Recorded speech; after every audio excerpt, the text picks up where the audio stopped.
In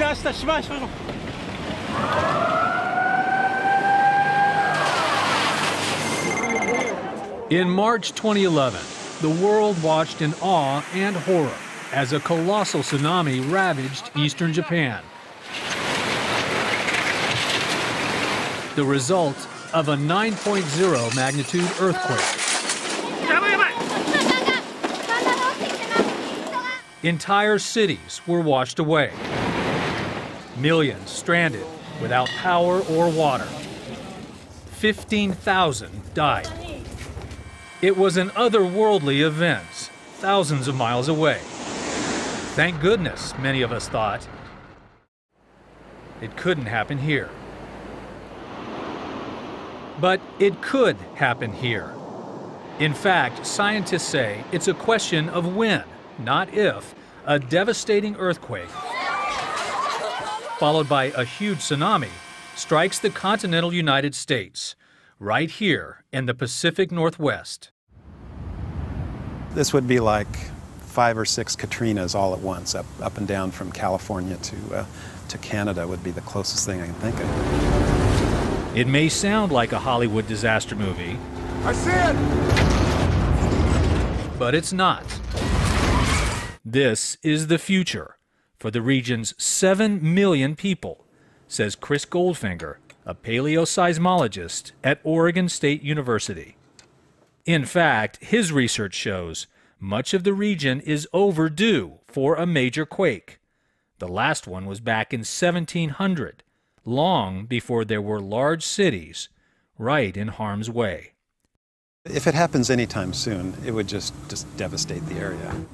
Goldfinger estimates there's a 1 in 3 chance the quake will strike sometime in the next 50 years. Would you say that we're prepared for something like this? We're not completely unprepared, but we're pretty darn close. On a scale of 1 to 10, we're probably a little shy of 1 at this point. This is Ground Zero, the 700-mile-long area off the Pacific coast called the Casacadia Subduction Zone, where the North American tectonic plate meets another plate known as the Juan de Fuca. The dark image we're seeing here is literally sliding under the lighter image. That's right. So they're converging but still stuck. And so what happens is the weaker plate, which is North America, buckles. And eventually something's going to give. So the coastline that's been jacked up over 500-ish years or so is going to drop about a meter in about a minute or so. And that's just the earthquake. Next, as we saw in Japan, comes a tsunami, with waves as high as 50 feet roaring on shore, reaching miles inland. It's a threat the government says it's taking seriously. But is FEMA ready for the big one? I would never say we are ready. Ken Murphy is the administrator for FEMA Region 10. These represent the roads that can be affected by the earthquake, or out here on the coastline can be affected by the tsunami. The agency has spent years preparing the federal response. FEMA's best-case scenario, 10,000 dead. And that's assuming no beach tourists, which would lead to their worst-case scenario, simply too terrifying to contemplate. Depending on when it happens, we're talking numbers that this nation, I'm not sure, is really prepared to deal with. Potentially the greatest natural disaster this country has ever experienced? I would say it has the potential for that. This is an event you send everything to and scale back down if you don't need it. The quake could displace 1 million people from Northern California to Southern Canada. Large parts of Seattle, Portland, and Vancouver will crumble. In coastal towns, roads and bridges will likely be impassable, stranding whole communities. The region's economy could collapse. Rebuilding might take years, even decades. And few places are more at risk than this one. It's Seaside, Oregon's school complex. 1,500 students in 4 aging buildings. Superintendent Doug Doherty. The structural engineers tell us that a vast majority of the building will collapse in a seismic event. 3 of Seaside's 4 schools are also in the tsunami zone. In fact, its high school is just feet away from the Pacific Ocean. The students and staff, if they are able to evacuate, earthquake start, have between 15 and 20 minutes to get to high ground, 1.3 miles. And that's one of those other pieces that keeps me awake at night. 100 miles to the north in Westport, Washington, Acosta Elementary is another school with seemingly no way out. So it built its own way out. Doing a great job. Straight up.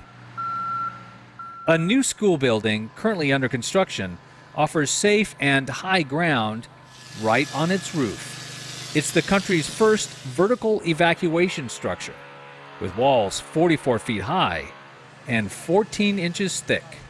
Run as fast as you can, get up into the tsunami safe area. Superintendent Paula Ackerland says voters approved an additional $2 million for the emergency structure. The community, they were looking at the safety of not just their children now, but generations in the future.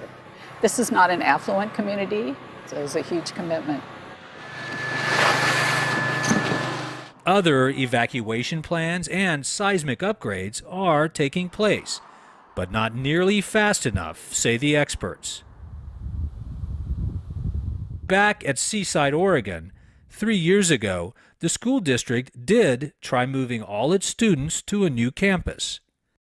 But when they found out it would take an 18% property tax increase, the voters rejected the measure by a margin of almost 2 to 1. Were you surprised? Oh, I was not only surprised but heartbroken. It's just very, very expensive for our local citizens to foot the bill entirely.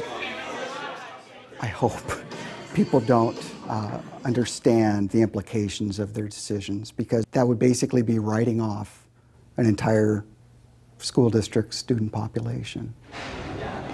With no money from the state or the federal government, Doug Doherty says he's planning to retire and work for another ballot campaign for a new campus.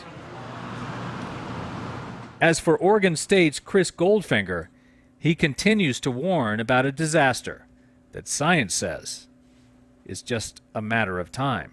This is going to scare a lot of people. Well, I don't think that's a bad thing.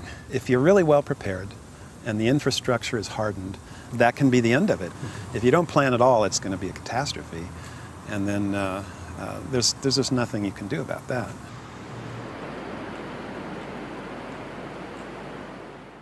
And ladies and gentlemen, just as a quick reminder, stay updated, stay informed, and stay tuned.